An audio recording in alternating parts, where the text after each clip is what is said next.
कह रहे हैं कि आप दिल्ली यूनिवर्सिटी स्टूडेंट यूनियन के सचिव हैं।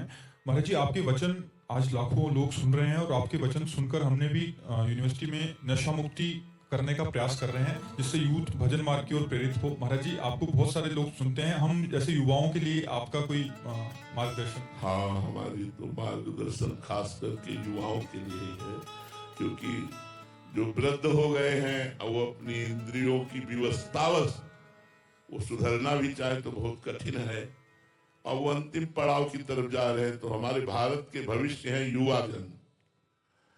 अगर युवा भाई नशा करेंगे और व्यभिचार पराई स्त्री से करेंगे तो उनको चोरी और हिंसा, जुआ और छल कपट ये घसीट लेगा, और जिसके जीवन में ये है वो कूड़ा जीवन है, वो किसी काम का जीवन नहीं है। इसलिए हम टीचरों से, माता पिता से और आप जैसे समाज सेवियों से यही प्रार्थना करेंगे कि हमारे नवीन बच्चों को, जवान भाइयों को नशा से बचाओ, व्यभिचार से बचाओ, गंदी आदतों से बचाओ। तो ये चोरी, हिंसा, व्यभिचार ये धीरे धीरे कम होते होते बंद हो जाए तो बात बन जाए। नए नए बच्चे हुक्का पीते हैं, ड्रग्स पीते हैं, शराब पीते हैं, व्यभिचार करते हैं, ये सब बहुत गंदी बातें हैं, जिससे अध्यात्म के बिना अशांति, पापाचार बढ़ता चला जाएगा। इसमें कोई सुख नहीं है, केवल इंद्रियों को शिथिल कर देता है कोई भी नशा हो। इसलिए नशे से बचाओ और इनको खान पान की पद्धति शुद्ध बताओ, इनको थोड़ा व्यायाम करना सिखाओ, इनको पवित्र अध्यात्म की शिक्षा दो, जिससे हमारे भारत के भविष्य को उज्जवल बनाने। इन्हीं में कोई मेले होगा, कोई सांसद बनेगा, कोई मंत्री बनेगा।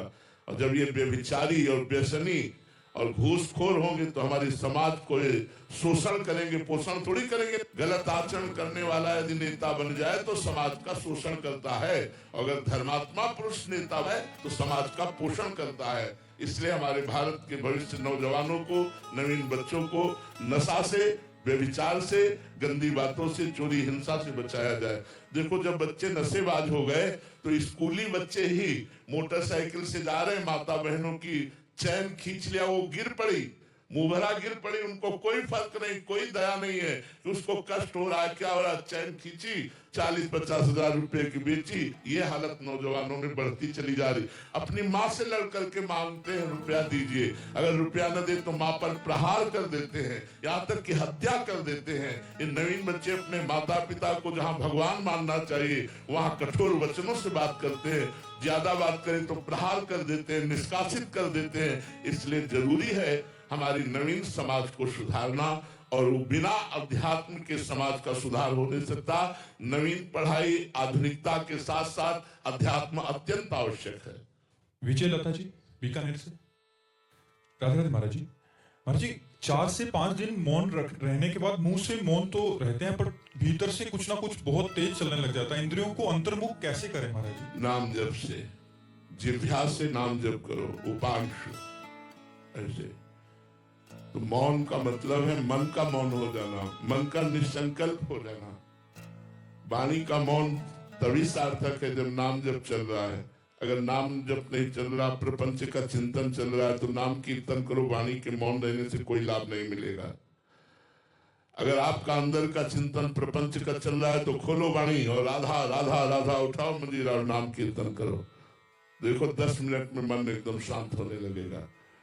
हाँ, अगर मन हमारा एक तार भगवान में लगा है और वाणी से मौन है तो धन्य है आपका मौन। अगर प्रपंच का चिंतन हो रहा है, संसार का चिंतन हो रहा है, तो फिर वो वाणी का मौन, केवल वाणी का मौन। नहीं तो जितने, अगर वाणी के मौन से भगवत प्राप्ति होती तो जितने वाक् इंद्रिय रहित है, मूक है, जो बोल नहीं सकते, तो सबको भगवत प्राप्ति हो जाती नहीं। जन्म से बहुत से लोग मूक हैं, उनको भगवत प्राप्ति हो जाती। भगवत प्राप्ति केवल मूक बनने से नहीं होता, अंदर से भजन कर। मौन इसलिए रह जाता है कि भाई हम वाणी से प्रपंच नहीं बोलेंगे, निरंतर नाम जप करेंगे, इसलिए मौन सार्थक है। अच्छा, विचार पूर्वक मौन रहो, जो बोलना है 1 मिनट में बोल दिया, हटो और बस निरंतर नाम जप। ऐसे ही भक्ति रस में डूबने के लिए चैनल को सब्सक्राइब करें। राधे राधे।